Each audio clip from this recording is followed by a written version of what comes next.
If you've been scrolling through endless listings, toggling between a handful of business desktops, and still can't tell which one actually makes sense for your office or even a home office, this review is here to clear that up. I've spent a few days setting up the HP ProDesk 400G9 in a couple of real-world scenarios, from a remote work desk with multiple monitors to a small team server-like station that runs a few VMs for testing. Link is in the description if you want to check the product details on Amazon. What you'll hear in the next few minutes is what matters once the box is opened, not just a laundry list of numbers. First off, let's talk about the kind of buyer who actually benefits from a machine like this. If you're a professional who needs to keep dozens of browser tabs open, run Office 365, maybe fire up a lightweight IDE for code, and occasionally splice together a spreadsheet with a few thousand rows, the ProDesk 400G9 hits a sweet spot. The combination of an Intel Core i5-12500 and the option to crank the RAM up to 32 GB means you won't be hitting that dreaded not responding wall when you switch between a video conference, a PDF, and a local database. The 2 TB SSD also eliminates the patience testing wait you'd feel with a traditional hard drive. Loading Outlook or PowerPoint feels almost instantaneous, even after weeks of heavy use. Now, if you're looking for a machine that can crunch massive video renders or run heavy 3D simulations, you'll want to look elsewhere. The integrated Intel UHD Graphics 770 is fine for office-level tasks and can drive a couple of 1080p monitors without a hitch, but it will struggle if you try to push a 4K video timeline or a modern game.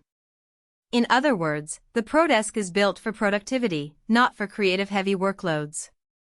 That's a trade-off that often gets hidden behind the i5-12500 beats i7-11700 marketing line. Speed is great, but only within the context of typical office software. I set the machine up in a dual-monitor configuration using an HDMI connection for the primary screen and a DisplayPort for the secondary. The ports are plentiful enough that you won't need a dongle hub for a mouse, keyboard, external storage, or a USB-C peripheral, which is a common annoyance with ultra-slim desktops.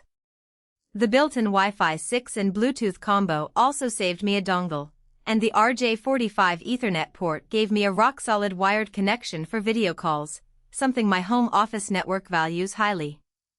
The only thing that felt a little cramped was the front panel. There's a single USB-A port and a headphone jack, so you have to reach around for the rear ports if you need a second USB-C or more audio jacks. It's not a deal-breaker, but worth noting if you're used to having everything at arm's length. One of the strongest practical aspects is the keyboard and mouse bundle that comes with the unit. They're the low-profile, quiet-type models HP usually ships with. They're not the most ergonomic you'll find, but for a business desktop that's typically paired with a separate, possibly higher-end peripheral, it's a decent starter kit. If you're the type who swaps out the keyboard for a mechanical one, you won't be constrained by any proprietary connectors. Standard USB works fine. Security is another angle that matters in a business context.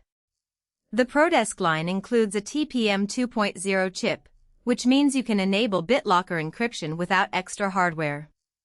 For IT departments that need to roll out encrypted machines quickly, this is a real time saver.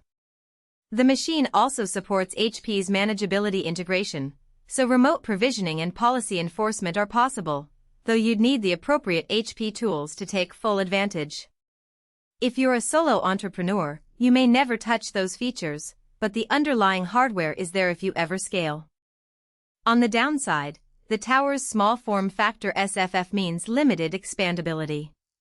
You can add a second storage drive, but the space for an additional 2.5-inch SSD is tight, and there's no room for a larger graphics card or extra cooling solutions.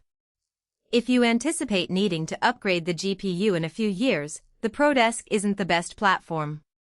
Also, the power supply is a modest 180W unit, sufficient for the stock configuration, but you'll hit its ceiling quickly if you start adding power-hungry peripherals or an external GPU dock. Thermal performance is decent for the workload we tested. Under a sustained load running a few virtual machines with Windows 11 Pro installed, the fans stayed at a low, unobtrusive hum. The chassis does a good job of moving air through the front intake vents, and I didn't notice any thermal throttling over an hour of continuous use. However, in a room that's already warm, the fans will spin up more aggressively. That's typical for compact business boxes, but it's something to keep in mind if your office climate isn't air-conditioned. Let's talk about price versus value. The configuration with 32 GB of RAM and a 2 TB SSD sits at a premium compared to a bare-bones desktop, but you're paying for a ready-to-go solution that won't need immediate